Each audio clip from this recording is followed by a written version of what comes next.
Hello and welcome back to UnHerd. I'm Florence Read. We're taking a pause from our usual programming for a bit of a deep dive into something called the Temple Mount. It's a hill in the old city of Jerusalem. It's been a holy site for literally thousands of years, and there's something that might be built on it one day called the Third Temple, which I wanted to learn a bit more about. This is no minor detail of Orthodox trivia. It could be the catalyst of a much wider conflict in the Middle East with global ramifications. It's both mysterious and unique to our time, contemporary politics meeting ancient wisdom, and who better to talk about those two things than our guest today. Giles Fraser is an UnHerd writer and the vicar of St Anne's in Kew. He writes for us about Israel and how historical questions of theology might change the future, and he's with us in the studio. Welcome to UnHerd, Giles. Very nice to be here. So let's start at the beginning. We'll go all the way back. We're going back quite a long way, a lot longer than we usually do in these sort of videos. Where does this all begin? Where does the Temple Mount start? Yes, so the Temple Mount becomes important for Judaism because this is the place where Abraham was asked by God to sacrifice his son, and the angel comes down and says, no, don't do it, and they sacrifice a ram instead, and this is the place of sacrifice. So this is the place, fast forward, probably another 1,000 years or whatever. Just a quick one. And this is the place where Solomon decides to build the temple. Now, the temple is very interesting because the temple, it's not like churches or cathedrals. The temple in Jerusalem is where God lives. God is summoned into this place after being in a tent for a while. And this is the sort of great high point of sort of Jewish self-pride, Solomon, David and Solomon. This is the great thing. The temple's there, God's in the temple. So it's safe to say it's a rather important place in the Hebrew Bible. It's the most important place. There's nowhere else. And the way in which the temple is structured is it's a series of concentric squares. Right at the middle is the holiest of holy, where God lives, the Kodesh Kodeshim.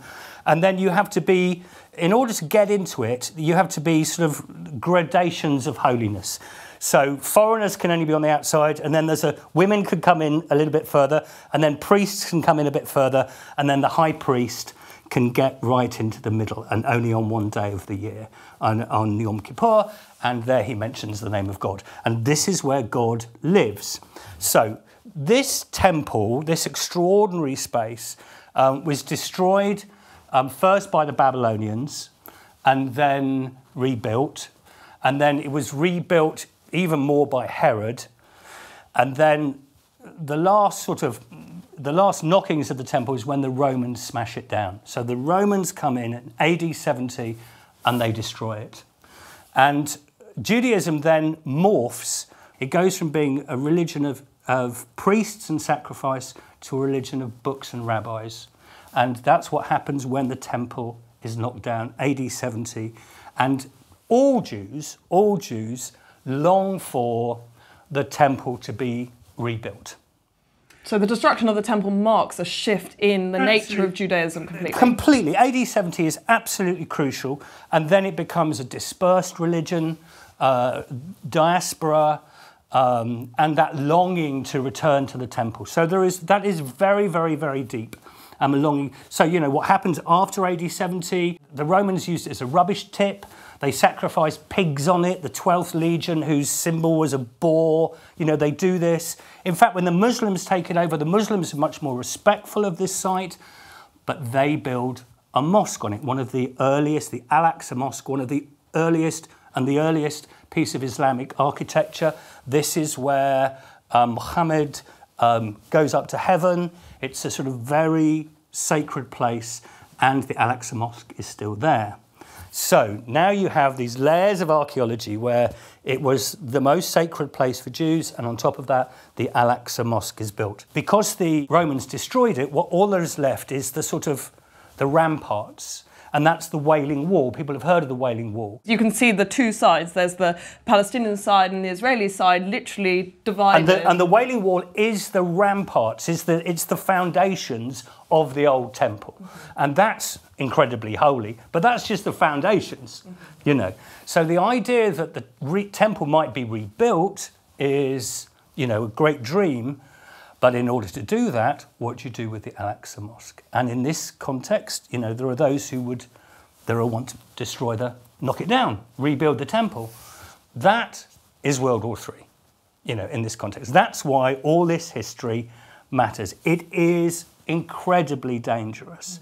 Just this small plot of land seems to stand 37 acres or something. Acres standing in for the entirety of the last 5,000 years of historical It all conflict. focuses down onto this.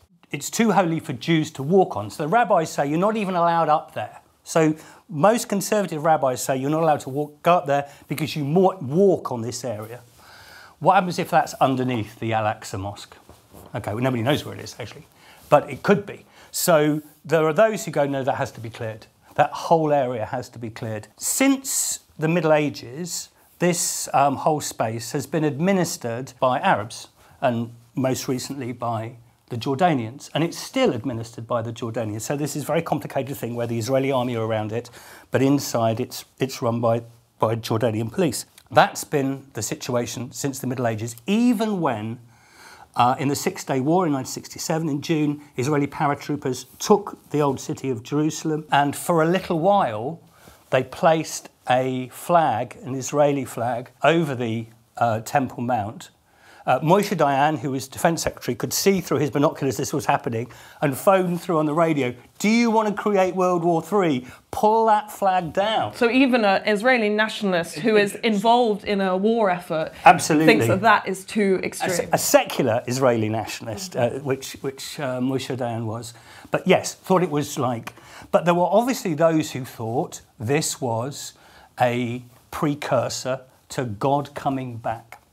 And that's the key thing. The thing is about the arrival of the Messiah. So Christians believe that Jesus was the Messiah. Jews believe the Messiah hasn't come and they're waiting for the arrival of the Messiah.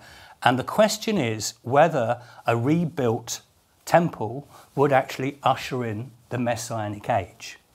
Now the key, this is a bit niche, but the key bit of theology which is really important, there are those who think that human beings can make the Messiah come more quickly if we rebuild the temple, and those who think, actually, this is God's business. When he comes, then that'll happen afterwards. So there are those people who think we can we can hurry him along. We can, what's going on? Maimonides famously says, he's coming, but he tarries. It's like the Messiah's coming, but just take your time. It's going to be a while. But there are those who want to who want to make it happen. And those are the people that would blow up the Al-Aqsa Mosque and want to rebuild a temple. They're like the interventionist Orthodox. Exactly right. Right. Now these are they're quite a niche, small proportion. So why are we bothering about this particular rather niche bit of theology on this programme? That the answer is that Netanyahu has had to go into coalition because of the particular nature of Israeli politics, has had to go into coalition with people who really support this sort of stuff. And this is a first in Israeli history. There haven't been Third Temple people in the...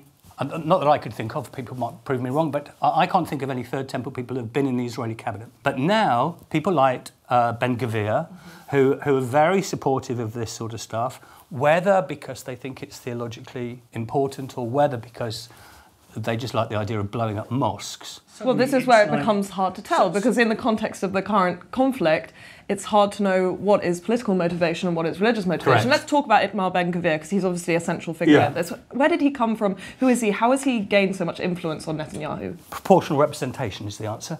I knew I hated PR. Proportional representation in Israel means that it's just basically one big constituency, and it means that, and the electoral politics is so finely balanced, it means that in order to keep power, and Netanyahu wants to keep power, he has to share power with people who, and it gives, PR gives power to extremist small parties, and that's one of the coalitions that he's made. So people like Ben-Gvir and sort of like religious Zionists are now in coalition, and they're now very powerful in the Knesset. So that's what's changed. And on top of that, what's been happening over the last year, this sort of the war since the 7th of October, has made those who see things in religious terms more excitable. There are some for whom, the only way to win is theologically. For religious Zionists, and of course there's loads of different sorts of Zionists, but for religious Zionists, Israel is a project of redemption. So, you know, when Israel first came about, there were those who described it as the first fruits of the redemption. So Israel is a sort of redemptive project, but in order to fulfill its redemptive promise, the Messiah has to come. And there'll be those who say the way of doing that is to rebuild the temple so God can come down into his temple. It's no small irony, though, is it, that it comes from that Abrahamic story of the offer of the act of extreme violence, then obviously taken with temperance by God, who steps in to stop Abraham's hand.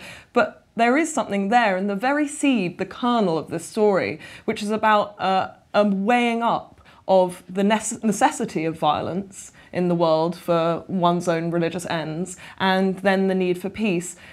It feels that there is such a deep story here. Yeah, I mean, sacrifice and religion is a very interesting combination. I mean, you get that with Christianity. Why is the crucifixion understood as a sacrifice is at the heart of the Christian story, and that, again, you have religion and violence alongside each other.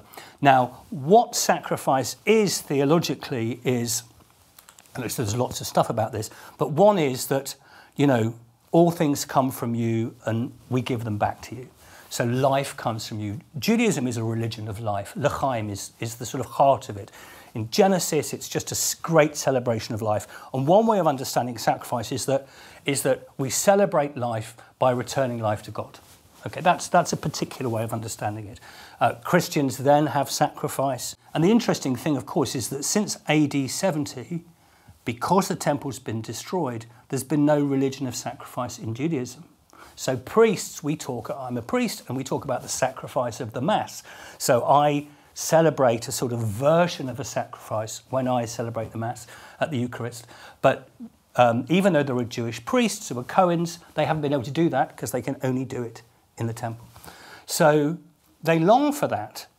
The question is whether you can bounce God into coming. And there are various things that have to happen for God to come back. One is that the people need to go up there and to be purified. If you're going to go up there and build another temple, okay, you can't just walk up there. I mean, Jews have started to walk up there, but the rabbis are very against it. You can't walk on this holy space unless you've been purified. So what are the rites of purification? And there are rites of purification. And one of the rites of purification from the book of Numbers, chapter 19, is when you take a pure red heifer, you burn it, you mix it with pure spring water, and you sprinkle people with it. And there was a very interesting article in Haaretz the other day that they're trying to breed pure red heifers in the Golan Heights. And a pure red heifer means that they don't have two non-red hairs like you. Okay. For now, I hope. So it takes generations to breed that sort of... Now, this sounds crazy. It sounds Dan Brown. It sounds very ridiculous. Surreal, but it's this is surreal. actually happening. That there are actually groups, Orthodox groups, who are preparing for this almost apocalyptic fantasy scenario. Exactly right. I can't emphasise enough how these are really quite extreme. Even the mainstream of Haredi, Jewish orthodoxy, think this is not how you should go. Okay, but as I say, the problem is that these people are now increasingly in power. Has the Third Temple been mentioned in the Knesset? Is there talk of it in government, or is this just something that's happening in the same way that it might in the UK with groups like Reform, where there are some things that are being talked around dinner tables and in the backs of pubs, but certainly not in government? So Benjamin Netanyahu said in a cabinet meeting, he said, there will be no change to the status of the Temple Mount. Even Netanyahu saying, the Jordanians, they're administering it, we don't like Jews going up there, there's going to be no change to the status. The problem is why he needed even to say that around the cabinet table. He needed to say that because he needed to put some people back in their box. And that was, for me, an indication that there is a pressure, however small, but because of electoral politics, more powerful. And Netanyahu needs these people because of the war in Gaza is, he needs the politics to be behind him. So, well, they also serve the additional purpose of being extremely nationalistic and supportive of the war effort and all of those things that he needs at this moment. Exactly right. So Exactly to what extent is Netanyahu using the orthodoxy of these people to keep a strong base in Israel? Because that's the next stage, is how much is this religious context and the theology, the deep, mystical, ancient theology, actually just being manipulated? I'm sure it is. For a political goal. I'm sure it is. I mean, Israel is a very divided country. Various different understandings of Zionism. So you get those people who understand Zionism as being, this is a safe place for the Jewish people after the Shoah, that, you know, we needed a place for Jews to be safe and protected. And there are those who think this is a project of national redemption. It's a redemptive, messianic type of project. And there's lots of different Zionisms in between. But it's very divided. I mean, you have a very secular Tel Aviv. I mean, you know, Tel Aviv is, it's like going to Barcelona. I mean, you know, it's that sort of a city, big gay rights, sort of like big music scene, great food. And then you go to Jerusalem, and Jerusalem is increasingly religious, increasingly not just Orthodox, but ultra-Orthodox and so forth. And they become almost symbolic of a division in the country between these two different, there's lots of divisions, but that's one of them. So how you bring all this together in a particular struggle for national survival after October the 7th, that's one of the great challenges. And you really do have to hold this great coalition together. And the things about coalitions is that people who are outliers have more power. And these people do have more power. And they're dressing it up at the moment as a sort of, you know, when you said at the beginning, you said, why can't they all learn to live like a Coke advert in perfect harmony, which is lovely. My Pepsi future. Exactly right. That's like, there are people who are saying, this is a rights issue, Jews should be allowed to go up there and we'll share it together with Muslims and all of this sort of stuff. See, I don't believe that. Okay, this is just a sort of like, it's using the sort of language of secular sort of inclusiveness to try and get a foothold in a place where actually I think people want to take over. It's World War III. There's a novel coming out in November, translated from Hebrew, called The Third, coming out in English.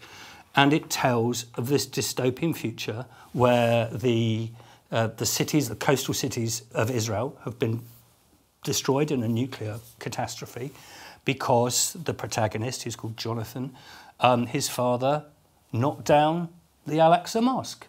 You know, and it's, so this is a part of the fearful imagination. It's a hypothetical reality. It's a hypothetical reality, but it's like, it's a nightmare scenario. It's the nightmare scenario. For example, with the settler movement, that there are many times during the history of Israel in which the citizens of that country have decided that, in fact, they don't really care what their government tells them to do or not to do, that they're going to do something anyway because it's their destiny or it's manifest. So what stops Jewish people who follow this kind of doctrine from just storming the Mount? These hardcore right-wing sort of people have previously assassinated a prime minister who wanted to make peace. Rabin's assassination is one of the great traumas in more recent Israeli history, especially for those who were desperate to make peace. And it shows the influence of these sort of like ultra-nationalist, ultra sort of religious. I mean, it's very difficult to get this right because most of, even really conservative ultra-religious people think this is not right. So, you know, but still there is a really extremist fringe. And, you know, given things like the assassination of the Prime Minister, you can't just say, oh, they're absolute nutcases and this is write them off as just a kind of write fantasy. Them off, especially now as you have somebody who advocates that sort of thing in the cabinet. Yeah, and this is what distinguishes this situation, I suppose, from others, is that also, not only that, but Israel is currently receiving a huge amount of international aid from many countries, including our own. And so the question is there, where might that military power and that monetary power go if the Ben Gvirs of Netanyahu's government take more control? So I think the good news is I think that they're at the high watermark of their power. I hope that they're at the high watermark of their power. Because this is, if you look at the sort of electoral politics, and this is all about the sort of proportional representation, I think they've stretched their base. Now, you could say demographically, the ultra-Orthodox breed more, and, you know, that's always going to grow. They've got the pronatalism And on their side. They have, and the sort of secular Tel Avivian, they don't breed as much, as liberals don't breed as much. But I think one of the mistakes of understanding this is to think this is just a religious thing, because the truth is the real hallmark of the Messianic age is peace. Okay, so if you read the Bible talks about, you know, that stuff that we all know well about the lion laying down with the lamb and all that sort of stuff. That's what happens when the Messiah comes. Now, most people think that's what the Messianic age, about God coming, will reveal, okay? And some people have used all that sort of messianic, eschatological expectation for military, I would say, darker purposes. Mm-hmm. They're ambitious purposes rather than their humble purposes. Yeah.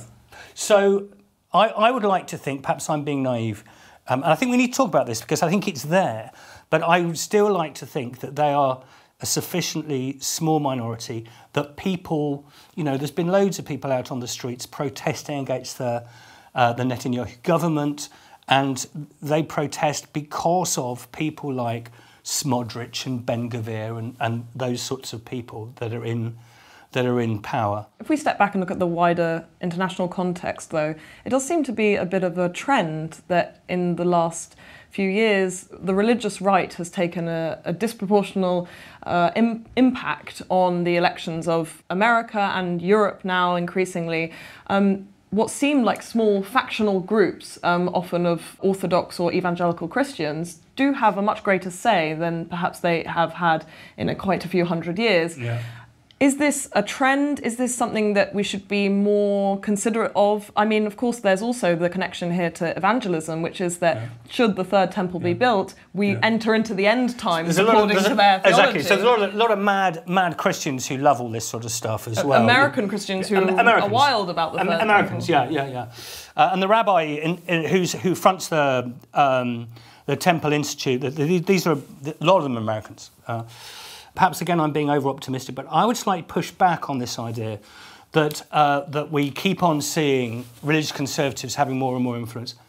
I'm just smelling that actually the evangelicals are having less influence in this election than they had over the last few. Trump did say, though, that he thought that kind of God had saved him from that bullet at the attempted assassination so that he could, in turn, save America. That's a very evangelical posture. It's barking, but it's barking and it's arrogant and it's conceited and it's sort of theologically... I mean, the man isn't theologically brain dead, but there are some who buy into all that stuff. But I've seen some polling that talks about how, actually... religious conservatives, Christians, are slightly less persuaded by Trump than they used to be. I mean, if we're just talking about America, abortion is just the issue that they're particularly concerned with, and some of them might hold their nose voting for Trump because they don't want Harris in and what she will do about abortion, but they don't like Trump as much as anywhere near, I think, as much as they used to. The final thing, I suppose, here has to be about what it might say about the future. We've dug so far into the deep, ancient past of this region, but what role do you think will this very particular niche religious conflict have in Jerusalem going forward? Nobody knows. That's what's so terrifying. Nobody knows because people, you know, how do you make a circle square? I mean, how do you solve this particular conundrum? This is a space. These 37 acres on the Temple Mount is a space that is holy by two religions, many of whom's proponents are fighting each other.